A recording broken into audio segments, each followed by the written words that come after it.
Just past 8 a.m., a red Ferrari Spider tore into the lot of Murphy's auto garage, its polished curves catching the morning sun like a flare. The engine hacked, let out a metallic wail, and went silent. The driver's door swung open, and out stepped Vanessa Carlton, heiress to the Carlton Hotel fortune, her stilettos stabbing the asphalt. Her oversized sunglasses hid half her face, but her lips, painted crimson, were set in a line sharp enough to cut glass. She clutched a designer handbag like a battle standard and marched toward the open garage bay, her voice slicing through the air. Who's in charge here?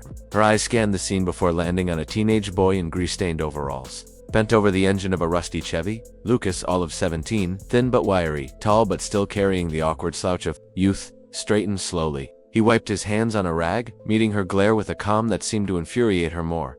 She snapped, incredulous. You're the mechanic. He nodded, unruffled. Yes, ma'am. I'm Lucas. Can I help you? She let out a sharp laugh, tossing her keys at him with a flick of her wrist. My car stalled 5 blocks away. It's practically brand new. If you so much as scratch it, I'll have your job, this dump, and your entire future wiped out. Understood? Lucas caught the keys midair without a flinch. Yes, ma'am, he said simply, his voice steady as old steel. Behind him, old Mr. Murphy peered out from the office window, his weathered face creased with curiosity but not concern.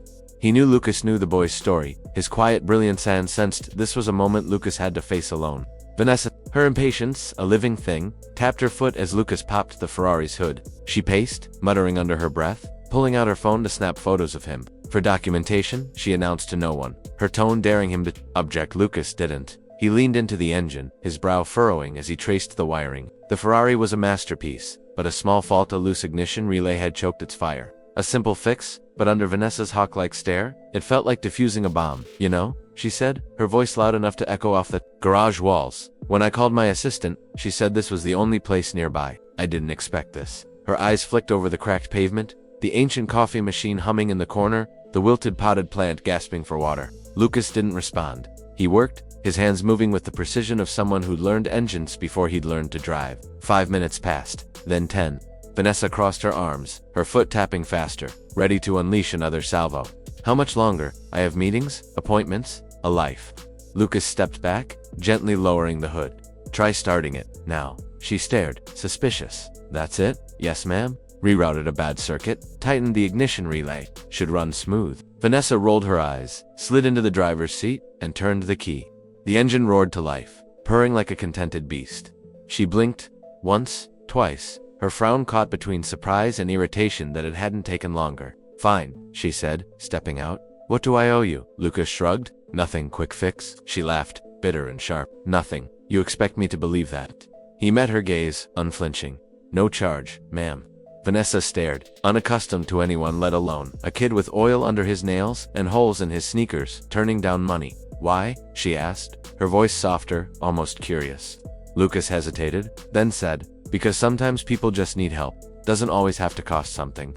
For once, Vanessa had no retort. She snatched her keys, climbed back into the Ferrari, and peeled out of the lot, tires screeching. Lucas watched her go, then turned back to the Chevy, unfazed. What? He didn't know what no one in that sleepy town could have predicted was that the moment hadn't gone unnoticed. A woman walking her dog had been live streaming on her phone, capturing Vanessa's tirade.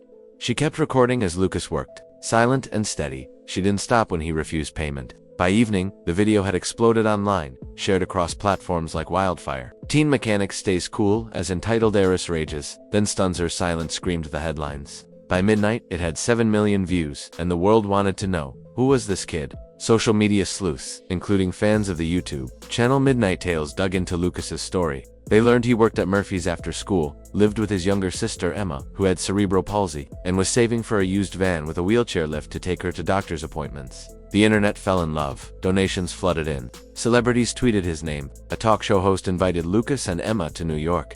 The clip, featured on MidnightTales' latest video, racked up millions more views, with comments calling Lucas a hero, a genius, a kid with a heart of gold. Meanwhile, Vanessa Carlton, untouchable, in her gilded world, found herself in a different spotlight. The backlash was swift. Her socialite circle whispered, and her carefully curated image cracked. She issued a statement, calling her behavior unacceptable, then went silent. But something had shifted inside her, a seed planted by a teenager's quiet grace.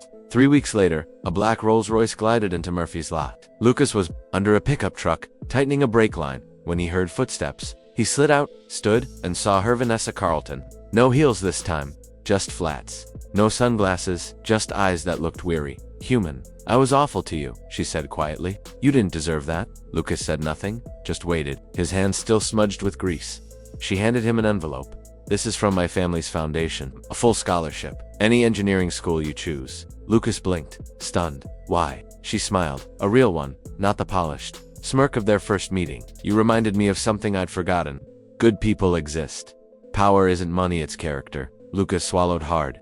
Thank you. One more thing, she said, stepping aside. Behind her gleamed a brand new Van Wil, top of the line, a red ribbon draped across its hood. For your sister, Vanessa said. She deserves to ride in comfort. You both do. Lucas's voice cracked.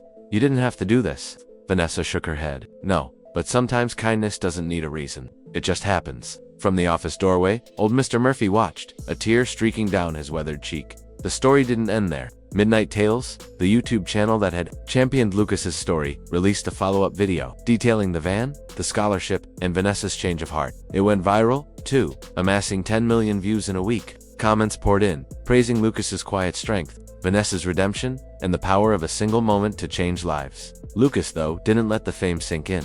He went back to work, wrench in hand, fixing cars, helping Emma, living the life he'd always known, but the world didn't forget. The van made Emma's doctor visits easier, and the scholarship opened doors Lucas had never dared dream of. Vanessa, meanwhile, started volunteering, quietly, away from the cameras. She never mentioned Lucas, but those close to her noticed a softness that hadn't been there before. The story of the teen mechanic and the heiress became a legend, retold. On platforms like MidnightTales, where viewers marveled at how a kid with calloused hands and a heart of gold turned a moment of fury into a lesson in grace. It wasn't about revenge or anger, it was about kindness, the kind that doesn't demand applause but changes everything. Across the globe, people watched, shared, and donated, inspired by a boy who fixed more than cars and a woman who learned. Power isn't what you take but what you give. And in that small garage, under the hum of fluorescent lights and the scent of motor oil, Lucas kept working, proving that sometimes the smallest acts ripple the farthest.